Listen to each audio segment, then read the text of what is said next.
Hi, I'm Jim McKelvey with Third Degree Glass Factory here in St. Louis. Today I'm going to show you how I make these glass faucets.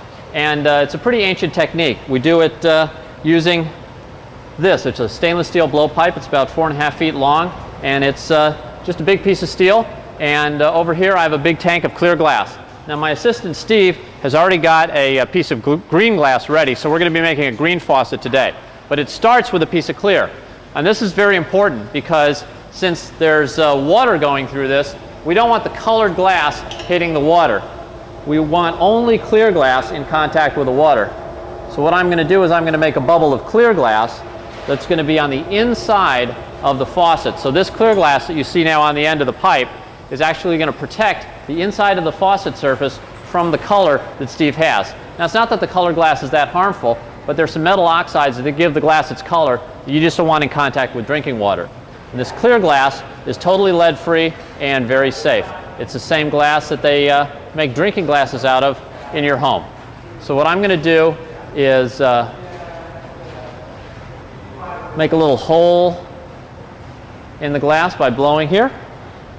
I just blow and let the glass turn into a bubble. So there comes the bubble, and you can see the bubble going into the glass. And that's it. That's the start. And now I'm going to wait for a second while Steve gets his green glass up to temperature. Ready? Okay, so Steve has a piece of green glass. And what we're going to do when that piece is hot is we're going to fold it over the top of this clear glass. I'm going to cut it using this thing called a diamond shear. So here comes Steve with the green glass. I drop it on. Cut it. Thank you, Steve. And now I'm going to position the color. Now, one of the things that I think looks nice about these faucets is the way it fades from a dark color at the base to a very light color at the tip. And that fade is created right at this moment. What I'm going to do is I'm going to push this color in an uneven way so that there's less of the color at the tip of the piece and more at the back. And that'll give it that dark to light fade that I think is really appealing. So what I'm going to do here is wait for that color to get hot and then push it on.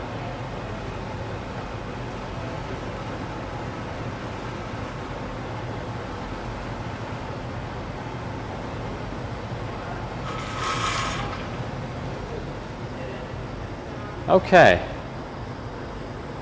so I just roll the glass over the clear,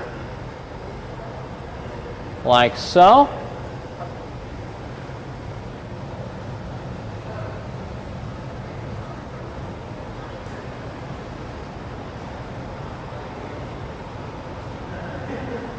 One move like that, blow it a little bit. Interesting how you can blow glass and talk at the same time. And now I'm going to let this cool down and put another layer of clear glass on top of it.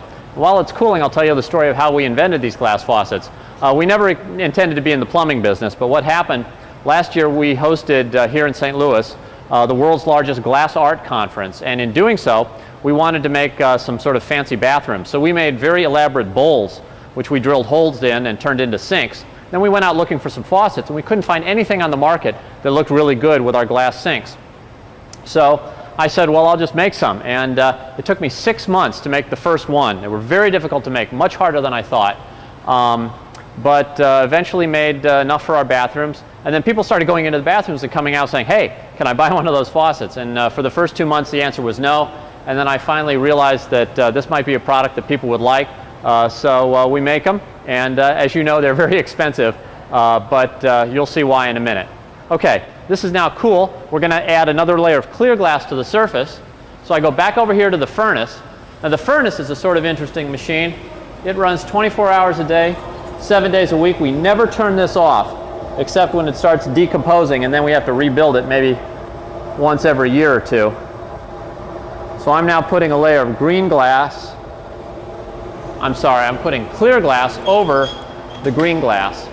So this glowing orange glob is actually green and clear, and the outside edge is all clear.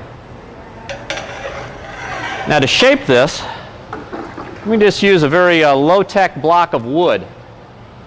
Just a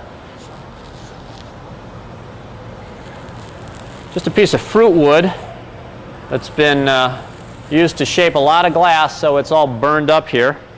And it puts a nice little skin on the outside of the glass, so it keeps everything round.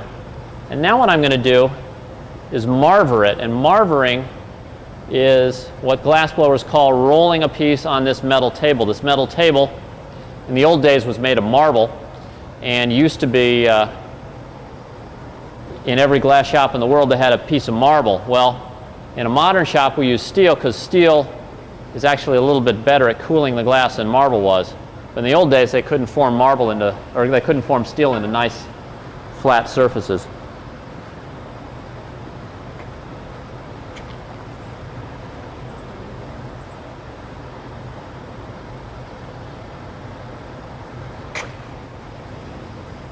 Now I'm trying to get the contour of the inside of the bubble to be exactly right.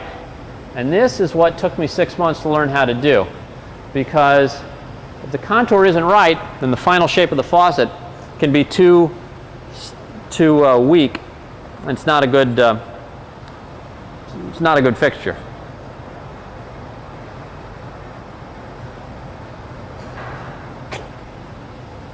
Okay.